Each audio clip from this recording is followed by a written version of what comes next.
Bem, eu gostaria de comentar o pacote anticrime do ministro da Justiça, Sérgio Moro. Acho que isso é muito importante, tal qual a questão da reforma da Previdência. A reforma da Previdência, nós estamos olhando as contas públicas, a importância disso para a recuperação econômica, para o Brasil voltar o seu caminho de crescimento econômico, depois de ter passado pela tragédia do PT, pelo pior triênio da história econômica do Brasil, ao menos do Brasil republicano, 2014, 2015, 2016. Mas eu queria falar do pacote do juiz Sérgio Moro, que me parece extremamente importante, porque essa situação que nós vemos e que tem relação com a economia. Um país seguro é um país que propicia também a expansão econômica. Há uma relação entre segurança e crescimento econômico. Tem que sempre lembrar de atração de capitais, de expansão da economia e tal. Mas tem pontos que me parecem centrais que o ministro Sérgio Moro destacou na sua proposta que vai ser encaminhada ao Congresso Nacional. A questão do cumprimento da pena e da progressão. Isso é uma coisa que quantas vezes nós falamos aqui, ou seja, que os reincidentes e condenados por corrupção e peculato é desvio de dinheiro público, né? Começam a cumprir a pena em regime fechado, independentemente da sentença. Isso é essencial. Quer dizer, isso me parece essencial. Em caso de crimes hediondos, a progressão do regime fechado para o regime semiaberto, entenda-se, requer cumprimento de 3/5 da pena e não mais de 2/5. Isso é central. Também um outro ponto muito importante é a questão da prisão após a condenação em segunda instância. E você recorre, mas recorre preso. Isso também é extremamente importante.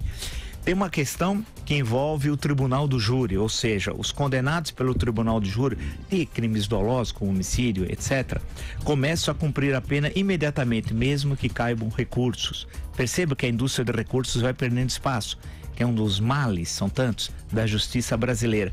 E tem um ponto que vai gerar muito polêmico, tem vários pontos polêmicos, mas um deles, a questão da gravação de advogados. Diz a proposta do governo que conversas de presos com advogados em presídios de segurança máxima, onde costuma estar o chefe desses grupos criminosos, podem ser gravadas no parlatório se houver autorização judicial para tal.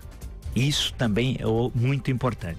Tem questões que são polêmicas, como por exemplo a questão da legítima defesa, caso de agente policial ou de segurança pública que em conflito armado ou em risco iminente de conflito previne injusta e iminente agressão a direito seu ou de outra pessoa, tal, né? É uma questão polêmica, mas é uma questão que tem de ser tratada e ser discutida. São algumas das medidas e tem uma série de outras que foram apresentadas. Claro que vai encontrar resistência. Por quê? Há uma indústria da corrupção e há uma indústria da violência. Se a corrupção fosse um assunto entre corruptor e corrupto, de há muitos já estaria resolvido. Se a violência fosse só uma relação entre aquele que pratica a violência e aquele que a recebe, entre aspas, teria de há muitos sido resolvido. Há uma grande indústria e que passa pelo mundo do direito. Tem gente bilionária com a violência. Tem gente que é contra esse pacote fundamental para a segurança pública que vai perder dinheiro. Tem gente que é contra esse pacote no campo da corrupção, do desvio de recursos públicos, porque vai perder dinheiro.